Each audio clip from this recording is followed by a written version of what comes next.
በቅርቡ ከ40 ዓመታት በላይ ሳውዲ ኖሮ የተመለሱ አንድ የሩቅ ዘመድ አሉኝ። እኛ ወደ ሳውዲ እንድንሄድ በሚፈለግበት ዘመን ምን አንቀልቅሏቸው እንደመጡ አላቅም እና እዚህ መተው የአዲስ አበባን የሰፈር ስያሜዎች ለመረዳትና ለመሸምደድ የሚጠቀሙበትን ዘዴ እኔም ልጠቀም እያሰብኩ ነው። ካኒሳን መካነ ኒሳ ብለው ተርጉመውታል።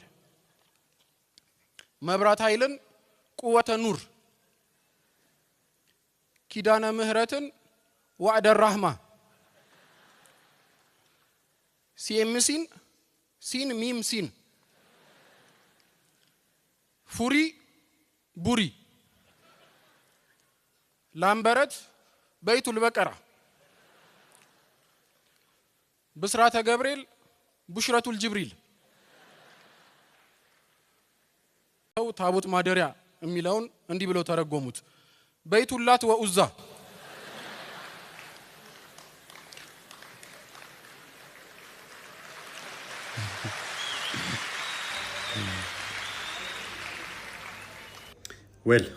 እንግዲህ እንደሰማችሁት ነው። በቴሌቪዥን ላይ ወጥተው እንዴት እንደሚሳደቡ አያችሁ አይደለ? የመጀመሪያ አካሄዳቸው ታሪካዊ ስሞችን የመቀየር ነው። ቅኔው ምንድነው? እሱ በቀልድ አስመስሎ ታሪካዊ ስሞችን እንቀይራቸው ነው። የሆነ ከአረብ የመጣ እንደዚህ ዘመዳችን እንደዚህ ብሎ ስማቸውን በአረብኛ ቀየረ። የመጀመሪያው አካሄድ። ሁለተኛው ታቦትን ምን ብሎ ነው ያለው? የጣዖት ቤት፣ የኡዛ ቤት። ኡዛ ማለት በአረቦች የሚመለክ ጣዖት ብለው ያምናሉ። ቁርአናቸው ላይም ሱረቱ ነጅም ከ19 እስከ 20 ላይ እንደምታዩት አላትንና ሉዛን አያችሁ ይላል። እነኚህ ያላ ልጆች ተብለው የሚመለኩ ጣዖቶች ናቸው። ታቦት ማደሪያን ምን አለው?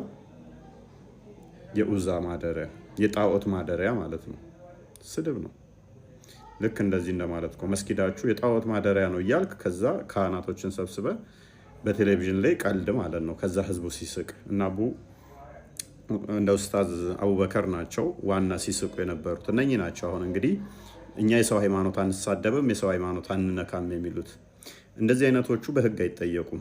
ያውን በቴሌቪዥን ላይ ቀርበው ነው ታቦትን የጣዖት ማደሪያ ብለው ስም ያወጡና ከዛ ይስቃሉ። አረብኛ ስለሆነ ሰው ብዛቱ አማርኛ የሚችል ክርስቲያኑ ስለምን እንደተወራ ብዙም ላልገባው ምንም ሳይላቸው ያልፋል ማለት ነው። እነሱ ግን በኮድ ተግባብተው ስቀው ያልፋሉ። ታቦት ማደሪያ ማለት የጣዖት ማደሪያ ነው። ከዛ በዚህ ሲሳቅ ክርስቲያኑን አንጀት ለመብላትና ልብ ለመያዝ ወይንም ደግሞ አይምሯቸውን ለመሳብ ደግሞ እኛ አንድም ተሳድበን አናውቅም ብለው እንደዚህ ይላሉ። አዳምጡት። ይሄም ሼክ አብሮ ነበር። እኛ ኡስታዞች አንድ ቀን በክርስትና እምነት ውስጥ ገብተን አንዲትም ነገር ተናግረን አናውቅም። አልহামዱሊላህ። በስነ ስርዓት መጽሐፍ ቅዱስ ጠቅሰው የሚከራከሩ ወንድሞች ይኖራሉ። ወጃዲልሁም ቢለቲ አህሰን፣ በጣም ስርዓት በተሞላበትና መረጃን መሰረት ያደረገ ከስድብ ከማዋረድ ነፃ የሆነ ሐሳብ ነው። ዲቤት የሐሳብ ማንሸራሸር ችግር የለውም። እሱ መሳደብ ምን ገብተ ሌላ ቦታ ውስጥ መፈትፈት አንድም ቀን ተደርጎ አያውቅም። የጥላቻ ንግግር አንድም ዳዒ እስኪ ወላሂ አንድ ሰው ያምጡ። ኦኬ፣ እናመሰግናለን ወንድማችን ኡስታዝ ሁሱ ቴንኪው። በመጨረሻ እንደምንም ተገፍተህም ቢሆን መተ አልተገለጠም ቢሆንም መልሱም ላለ እንትን እንደዚህ ተገፍቶ በፑሽ ብመጣም ጥሩ ነው። ይልመድብል ወደፊቱ መረጃ መጥፈት ልመድ። ክርስትና ላይ ምንም የምታውቀው ነገር የለም። ክርስቶስ ሉህ በስጋ የተገለጠ አምላክ ነው። እሱን ካላ ጋር ያመሳሰል ነው የሞከረው። እንደገና ደግሞ የነቢያት አስተምሮትን ምንም የሚያውቀው ነገር የለም። ነቢያት እግዚአብሔር በሁሉ የሞላ በሁሉ ያለ መንፈስ እንደሆነ ነው የሚያምኑት። አላህ ግን ከአርሽ በላይ ያለ ከሌሊቱ 1/3 ላይ ሁሌም የሚወርድ ነው። ገሃነምም በእግሩ ሲጭንባት ምትሞላ እንደዛ ብለው አላስተማሩም። አንዱም ነብይ እንደዛ ብለው ያስተማረ የለም። እግዚአብሔር መንፈስ ነው። እንደዚህ አካል ክፍሎችን ፓርቶችን በመስጠት ሆኑ በፓርቶች የተገነባ ነው ብለው የሚያምኑ አይደሉም። ነቢያቶች አምላካችን ጭንቅላት ይኑረው አይኑረው፣ ብልት ይኑረው አይኑረው፣ አንገት ይኑረው አይኑረው አናቅም ብለው ያስተማሩበት የለም። ወንድማችን አናቅም በሚል ነው። ስለዚህ የሚያውቀው ምንድን ነው? እግር ነው፣ እጅ ነው፣ ከዛ ባት ነው የሚያመልከው ወንድማችን። እግር፣ ባት፣ እጅ ነው። ይሄ የአምላክ ባህሪም አይደለም በመሰረቱ ማለት ነው። ስለዚህ ፈጣሪን የሚያካብበው የሚያዋስነው የሚያካልለው ምንም ነገር የለም። ግራ ቀኝ፣ ፊት ኋላ፣ እታች ላይ ተብሎ ለፈጣሪ አይነገርም። ከስፔስ እና ፕሌስም ውጪ ያለ ሁሉን የፈጠረ ሁሉን ያስገኘ ሁሉን የሰራ ነው። የዚህ አምላክ ግን ጭንቅላት ይኑረው አይኑረው እንኳን አያውቅም። ጭንቅላት የሌለውን አካል የምታመልክ ከሆነ አስቸጋሪ ነው። አላህ ይሮጣል ይላል፣ በምንድን ነው የሚሮጠው? አያውቅም። አላህ ይስቃል ይላል፣ በምንድን ነው የሚስቀው? አያውቅም። ሊትራሊ እንወስዳቸዋለን ብሎ ስለሚያምን ማለት ነው። እኛ ጋር የሚጠቀሱት ሜታፎር ናቸው። አካላት ከተጠቀሱም በግብር አካላት እጅ ቢባል እጅ እንኳን ክርስቶስ የአብ እጁ የአብ ክንዱ ተብሎ ይተረጎማል። የአብ እጁ ነው የአብ ክንዱ ነው ተብሎም ይተረጎማል ማለት ነው። በቃሉ ስለተፈጠረ በእጁ ሰራ ቢባል እንኳን ሁሉ የተፈጠረው በቃል ነውና ሎክ እግዚአብሔር በእጆቹ ሰራ ቢባል እንኳን ቅድም ስላመጣው ማለት ነው ያ ሁሉ የሆነው በቃል ነው። ዮሐንስ ወንጌል ምዕራፍ 1 ቁጥር 3 ላይ እንደሚናገር ሁሉ በቃል ሆኗል ስለሚል ማለት ነው። ታይሜን ጨረስኩ።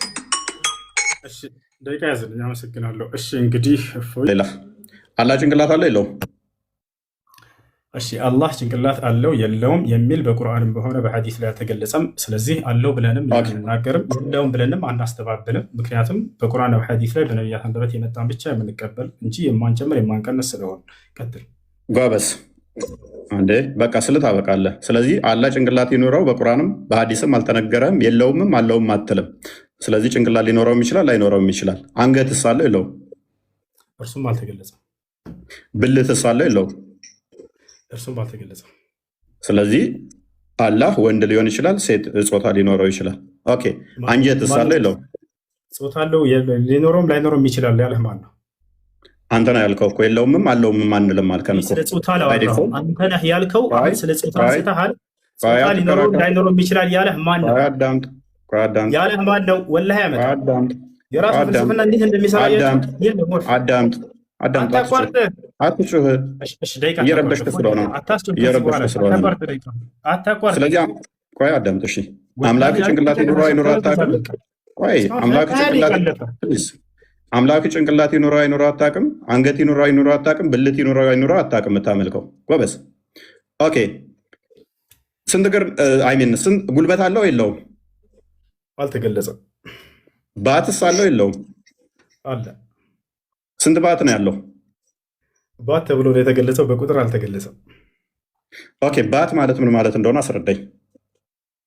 ባት ማለት እንዴት ብሎ ነው የጠየቀው? የፈጣሪ መገለጫዎች አይመረመሩ። አላህ ስብሐነሁ ወተዓላ ስለ ራሱ ባት ምንድን ነው? ባት ምንድን ነው? ባት ነው። ባት ምንድን ነው? ባት ነው አይለኛል። ጥያቄ እኮ እየጠየቅኩ ነው። ባት ነው ይለኛል። ባት ምንድን ነው? ባት ምንድን ነው? እጅ ምንድን ነው ተብሎ ይጠየቃል። አላህ ስንት እጅ አለው? አላህ ስንት እጅ አለው? አላህ ስብሐነሁ ወተዓላ 2 እጆች አሉት። ኦኬ ቀኝና ግራ ነው ወይንስ ቀኝ እጅ ብቻ ነው ያለው? ቀኝና ግራ። ኦኬ ስለዚህ ዳይሬክሽን ዳይሜንሽን አለው ማለት ነው። አላህ የፍጡር ባህሪን እንደሚያካብበው እየነገርከኝ ነው። እናመሰግናለን። እንደሱ ብሎ የተደጎመ አንድ ሰው አትችልም። በእያንዳንዱ ላይ አዳምጥ፣ ተረጋጋ። ኦኬ እጅ ማለት ምን ማለት ነው? እጅ ማለት እጅ ነው። መልስ ይሄ ነው። ስለዚህ እጅ ማለት እንደዚህ ይሄ የምታየው እጅ ነው። ያለህም እንደዚህ እጅ አለው አይደለም? ማስረጃ አይደለም። ምንድን ነው እጅ ማለት? እጅ ነው የምትለኝ ምንድን ነው ታዲያ? አምላክህን አታውቀውም? ጠየቀኝ። ከዚያ በኋላ ገለጽከው። እንደዚህ እንደምታየው ነው። አታቋርጥ ደቂቃ። አምላክህ ምንድን ነው? እሺ አታቋርጥ ደቂቃ። መልስ። አይ ተጠየቅከው አታቋርጥ እንጂ ታዲያ እያወራን እኮ ነው። እፎይ ታዲያ የጠየቁን አመልስም እኮ ምን ላድርግ? ልመልስልህ እኮ ነው። አዳምጥ። ይኸውልህ አታቋርጥ ደቂቃውን። ከዚህ በኋላ ስለ ደቂቃ አታስወራኝ እባክህ። አተው በቃ ደቂቃውን ትታ ያንተ ጊዜ ነው አይደል? አይዞህ ቀጥል፣ በርታ። ሐራም ሽሪክ ለዋልስልሽ ነው። በደንብ አድርጎ አብራራው። ምን አለ መሰላችሁ? እጅ ስትል ጊዜ እንደዚህ አይነት እጅ እንደኔ እጅ ነው ወይ እንደዚህ እጅ ነው ወይ አለ። ላ አይደለም አልኩኝ። ገብቶሃል? ማስረጃ ቃለ ሱብሃን እኮ ምንድን ነው እጅ አልኩህ እኮ። እጅ ምንድን ነው አልኩህ። እጅ ብለህ ነገርከኝ እኮ። በፈጣሪ ስም እኮ ጠየከኝ አይደል? አዳም ተመልሰልህ። እንደኔ አይነት እጅ ነው ወይ ብሎ አሳየኝ። ጥሩ ምሳሌ አመጣልኝ። አይደለም እንደኔ ብዬ አልጠየቅኩም። እንደኔ ብዬ አልጠየቅኩም። እንደዚህ አዳም ይሄንን ያልኩህ ምንድን ነው? እጅ ነው እጅ ነው እጅ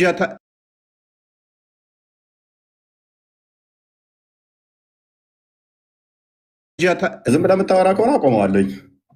ዝም ብዬ እያወራህ አይደለም። ለጠየቀ ጥያቄ እየመለስኩልህ ነው። እፎይ ከሀያ ደቂቃ በላይ ጎበዝ። እሺ ቀጥል። እጅ ምንድን ነው?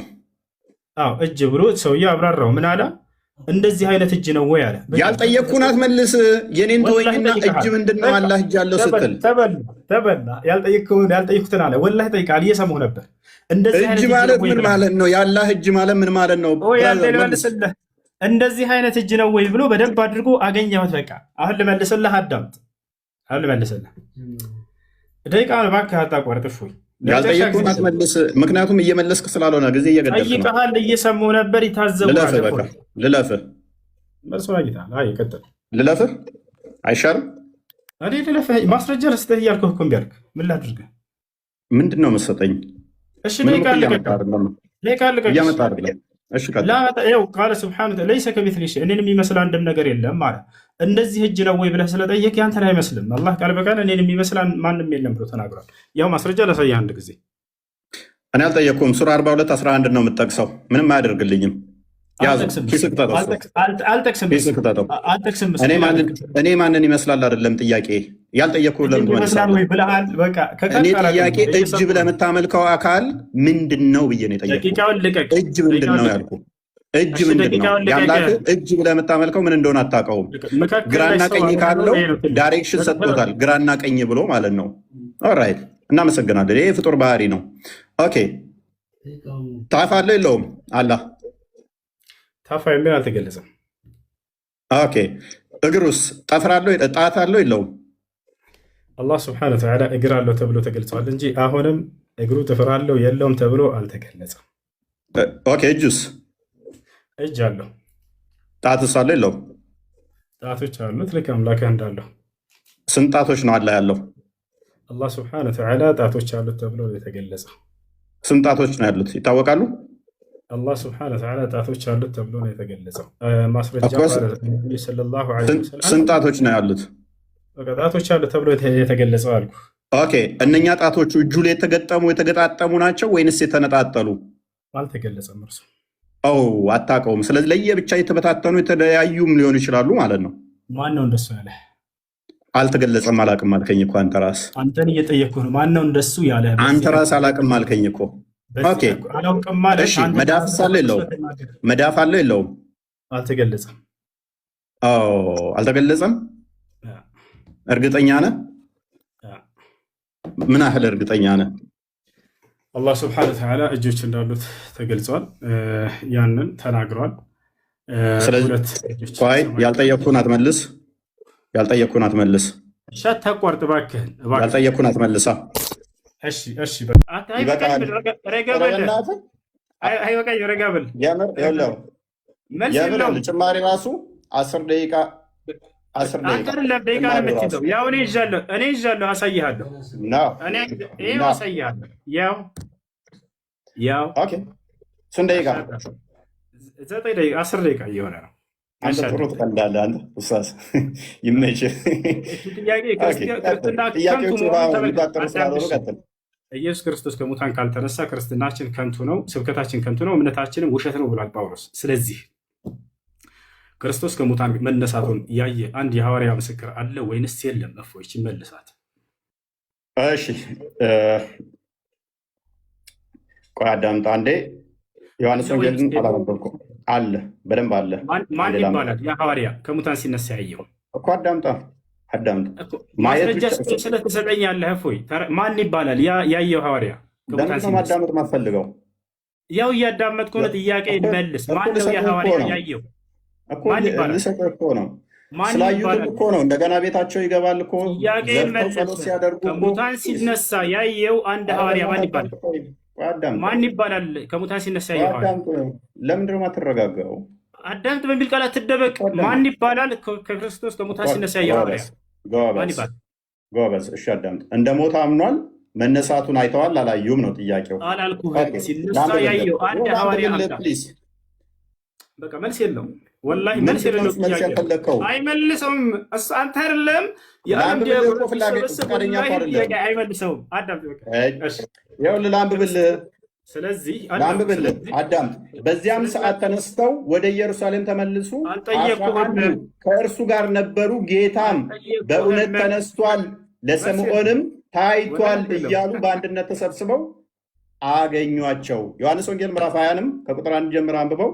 እነ ስምዖን እንዴት እንዳገኙ ከዛ በኋላም ደግሞ እንዴት እንደታየላቸው ተገልጿልና ቅድም የጠቀስከው ምዕራፍ ላይ በደንብ እዛው ያስቀምጠዋል። ና ክርስቶስ ከሙታን ሲነሳ ትንሣኤ ሲያደርግ ያየው ሐዋርያ ማን ይባላል? ስሙ አንድ ሐዋርያ ሜቢ አይሰማም እንደ ኡስታዙ ምን ሆኖ ነው? ስምዖን በዚያን ሰዓት ተነስተው ወደ ኢየሩሳሌም ተመለሱ። 11ዱ ከእርሱ ጋር የነበሩትም ጌታ በእውነት ተነስቷል፣ ለስምዖንም ታይቷል። ኢየሱስ ክርስቶስ ከሙታን ሲነሳ ያየው ማን እየተናገረ ያለው? መረዳት አትችልም እንዴ ኡስታዝ? መረዳት አትችልም? መልስ የለህም። ያን ሐዋርያ መናገር አይችልም። ምክንያቱም ይህንንም ሲነጋገሩ ኢየሱስ ራሱ በመካከላቸው ቆሞ ሰላም ለእናንተ አላቸው። አየህ አይደለ? አንዴ አሜት አድርጋ አሁን መልስ ደቂቃን አልጨረስክም። አሁን ደቂቃ ተረጋጋ። ያው እየቆጠረልህ ነው 11 ደቂቃ ደርሶናል። አሁንም እንደገና አስጀምሬልህ 7 ደቂቃ እየሄደልህ ነው። ክርስቶስ ከሙታን ካልተነሳማ ክርስትናችን ከንቱ ነው ብሏል ጳውሎስ። ማነው እምነታችን ከንቱ ነው ብሏል። ስለዚህ ክርስቶስ ከሙታን ሲነሳ ያየው ሐዋርያ ማን ነው ብለው ይሄ ሰውዬ ስሙን ሊጠቅስ አልቻለም። ጥያቄ ጠይቅ። ማብራሪያ አይደለም ኡስታዝ፣ ማብራሪያ አልተጠየቅክም። አላህ ኢሳን ሲያስመልጠው ያየም የለም፣ ማን ነው በሱ ቦታ የተሰቀለው ሚያቅ የለም፣ ኢሳ ተመልሶ ይመጣልም የሚል በቁርአን ውስጥ ሽታው የለም። ስለዚህ ሌላ አርጉመንት ዛት ትምጣ አይደለም ሲነሳ ተመቃብር ሲነሳ ሲያርግ እንኳን ሐዋርያት ሥራ ምዕራፍ 1 ላይ ቁጥር 11 ላይ አይተውታል። እንዲህ ወደ ሰማይ ሲወጣ እንዳያችሁት ተመልሶ ይመጣል ብለው ተናግረዋል። ሲነሳ ግን አላየሁትም። እሱ እኮ ነው የሚያሳዝነው። ወላሂ ሲነሳ ደግሞ ከተነሳ በኋላ ነው። አየህ ሲነሳ ግን አላየሁትም አይደል? ይሄን ተማር። ሲነሳ ግን አላየሁትም። ጎበዝ። 5 ደቂቃ እኮ ውይይት አለ። ደህና ናችሁ ደህና ናችሁ ስትል መጨረሳት ነች። ምክንያት ይኸውላችሁ አያችኋል። 5 ደቂቃ ብሎ ሊያመልጥ ማለት ነው። ቀስ በለ 5 ደቂቃ ውይይት አለ። ረጅም አድርገህ የሆነ ሀሳብህ እንዳያዝ እኔ ቃል በቃል ቢሆን እንዳውም በጣም መወያየታችንም ኡስታዝ ረጋ በል ቀስ መወያየታችንም 5 ደቂቃ ነች የምታውቃው። ቆይ 5 ደቂቃ ብቻ ነው አንተ መወያየት ትደረባለህ። ረጋ በል እንደባለፈው አይሆን። እፎይ እባክህ የሆነ ሀሳብ ተነስቶ ችግር የለውም ምንም አይሆንም። ባለፈውም ነብዬ የተናገረውን የተናገርኩት አንድ የተለየ አልተናገርኩም። እሱንም ዛሬ እናነሳዋለን። ይኸውልህ ስነ ስርዓት ይዘህ አውራ። እፎይ እባክህ አትደረብ፣ እስኪጨርስ ድረስ አዳምጥ። ስለዚህ እንደኔ ሀሳብ ማለት ነው ቅድም ቢሆን ችግር የለውም። አንተም ቅድም እንዳልከው ወደ 3 ሰዓት ቆይተናል ብለሃል። ይህ ሁሉ ህዝብ እየጠበቀ ማለት ነው። ስለዚህ አሁን ስለመሸ አጠር አድርገው ሀሳባችንን ማስቀመጥ ነው። 5 ደቂቃ እናደርገውና ከዚያ በኋላ ቀጣዩን ደግሞ አንተ ተወስነዋለህ። ችግር የለውም። ቀጣዩ በአንተ ይሆናል። የመጀመሪያ 5 ደቂቃ ይሆን ልጨርስ። አንዲት ጊዜ ልጨርስ። በምትወያይ ጊዜ ማስረጃ የምታቀርብባቸው የማስረጃ ምንጮች ምንድን ናቸው የሚለውን የኔንም ያንተንም እንነጋገራቸው። አንተ ምንድን ነው የምታቀርብበት ማስረጃ? ምን ላይ ቁመህ ነው የምትወያየው? ውይይቱ ላይ ነው እሱ ይሄ መስፈርት ነው፣ መቀመጥ አለበት ከዚህ አንዳንድ ወጣ ዘንድ ማለት ነው። በምን መጽሐፍቶች ነው የምትወያየው? እሱ ንገረኝ። 10 መጽሐፍቶች አሉ። እኛ የውይይት እንትናችን 10 መጽሐፍ ናቸው። ስለዚህ በብሉይ ኪዳንና አዲስ ኪዳን ላይ ባለው ትወያያለህ አይደለ? በጣም ጥሩ። እሺ እንግዲህ እኔ ደግሞ ግልጽ ላድርግ፣ እዚሁ በቁርአንና በሐዲስ ላይ እንትን እንላለን። እዚያ ላይ ቁመን እናወራለን። አምላኩ የነቢያት አምላክ ወይም ደግሞ ያ አምላክ እግዚአብሔር ነው ወይንስ እኔ ደግሞ አላህ ነው የሚለውን በሁለቱም መጽሐፍቶች ላይ ያሉ ነቢያቶች አሉ። የትኛውን አምላክ ነው የሰበኩን የሚለውን እናወራለን። እኔ ልጀምር ወይንስ አንተ ትጀምራለህ? ምረጥ። እሱን ላስመረጠህ እጀምራለሁ። 2ኛ ዙር ደቂቃ እኔን ልምረጥ ፈቅደልኛል። ከዚያ እያነሰ እንዲሄድ ማለት ነው። ለእንትኖቹ ኖ 2ኛ ደቂቃ የምመርጠው እኔ ስለሆንኩኝ 2ኛ ዙር 20 ደቂቃ ይሆናል። 20 ደቂቃ አችልም መወያየት አንድ